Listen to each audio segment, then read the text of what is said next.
Frères et sœurs, que personne ne vous trompe. Que personne ne vous fasse comprendre, entendre autre son de cloche que celle des autorités de l'AES. Je vais vous parler de quoi? Le nouveau passeport de l'AES est un passeport de dernière génération. Ce n'est pas un passeport qui est fabriqué comment on appelle ça, dans un souk, dans une boutique, non. C'est un passeport de dernière génération. C'est égal au passeport des autres pays. C'est un passeport biométrique. Frères et sœurs, c'est un passeport sécurisé. Ce que d'aucuns veulent vous faire croire, ne rentrez pas dans cette compréhension. Ne rentrez pas dans la manipulation. Les passeports de l'AES, c'est parce qu'ils ne sont plus dans la CEDEAO que ce passeport n'a pas de valeur. Ce n'est pas vrai. Ça a une valeur. Et cette valeur-là, c'est que tu peux rentrer dans une ambassade, tu déposes le passeport pour demander un visa, ils vont te demander le document à fournir. Si tu remplis les conditions là, ils vont te donner ton visa. Si tu vas aller en Belgique, tu vas aller aux États-Unis, tu vas aller au Canada, dès l'instant que tu vas à l'ambassade du Canada, là, tu veux demander le visa, on va te demander les documents à fournir. Tu remets le passeport de l'AES, du Burkina, du Mali ou du Niger. Mais est-ce que vous savez aujourd'hui qu'il y a les ambassades de beaucoup de pays, au Mali, au Burkina et au Niger? Est-ce que les ambassades là sont parties? Ça veut dire qu'ils reconnaissent les pays de l'AES. Ça veut dire qu'ils vont reconnaître les documents qui vont sortir de l'AES. En l'occurrence, les passeports. Donc, si vous voulez plus d'informations, écoutez la vidéo qui est là. On écoute. Le président de la Confédération des États du Sahel, AES, a procédé le 23 janvier 2025 au lancement du nouveau passeport de l'AES qui sera mis en circulation à partir du 29 janvier 2025. Au niveau national, toutes les dispositions ont été prises pour que ces orientations soient suivies. Le nouveau passeport de l'AES est un document de voyage conforme aux normes internationales en matière de biométrie et de sécurité telles que dictées par l'Organisation pour l'aviation civile internationale, OACI. C'est un document qui est doté d'innovations technologiques et qui offre une meilleure protection contre la falsification. Nous pouvons dire, sans risque de nous tromper, que c'est un document de voyage de dernière génération. Vous constaterez que sur la première page de couverture, il est mentionné tout en haut l'inscription Confédération des États du Sahel AES. Et cette mention-là est la preuve que l'AES a désormais son propre passeport avec des caractéristiques communes pour les 3 États membres. Juste en bas, il y a la mention du pays émetteur, Burkina Faso, suivi des armoiries et de la devise du pays.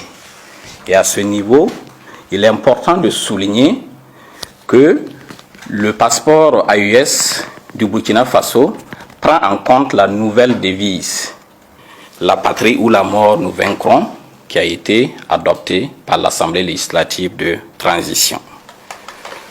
Plus bas, il y a l'inscription de la nature du passeport en français et en anglais. Pour le passeport vert, c'est écrit passeport pour passeport ordinaire, et pour le passeport bleu, c'est passeport de service en français et en anglais. Pour le passeport rouge, passeport diplomatique en français et en anglais. Et le dernier élément de la page de couverture, c'est ce symbole-là qui signifie que le passeport embarque une puce électronique qui prend en compte les éléments biométriques. Et c'est cette puce électronique-là qui va permettre que le passeport puisse être lu automatiquement par les bornes de lecture dans les différents aéroports notamment. Et pour terminer avec la couverture, il faut signaler que la dernière page de couverture est estampé du logo de l'AES, qui est tout en or de haute qualité.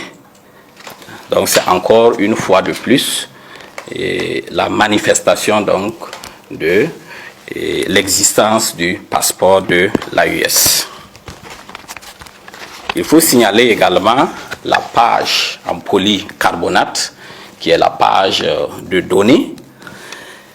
Le polycarbonate qui est une matière spéciale et qui donne des garanties en termes de durée et qui permet d'embarquer beaucoup plus d'éléments de sécurité par rapport au papier fiduciaire simple qui était autrefois utilisé.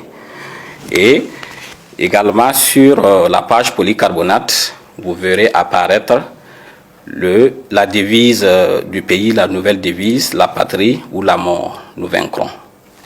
Donc ce sont essentiellement ces éléments-là qui ont connu une évolution au niveau du passeport de l'AES.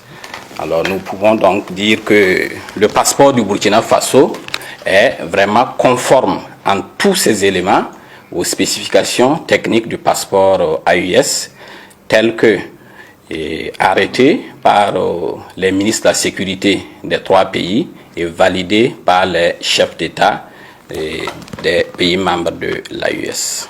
Le délai de validité du passeport AES reste le même que le passeport antérieur. Il est de 5 ans. Et les titulaires, les détenteurs des passeports des générations passées, c'est-à-dire les passeports avec l'inscription Burkina Faso seulement et les passeports avec l'inscription CEDEAO, qui sont toujours en vigueur, ces détenteurs-là peuvent continuer à utiliser ces passeports jusqu'à leur date d'expiration. Donc il n'y a aucune inquiétude à ce niveau. Vous avez écouté, vous avez regardé, posément et tranquillement, vous êtes maintenant rassuré, le débat est clos, vous passez à autre chose. Vive l'AES, bravo au président visionnaire, Assimi Goïta, général d'armée, Abdourahmane Tani, général de brigade, et capitaine Courage,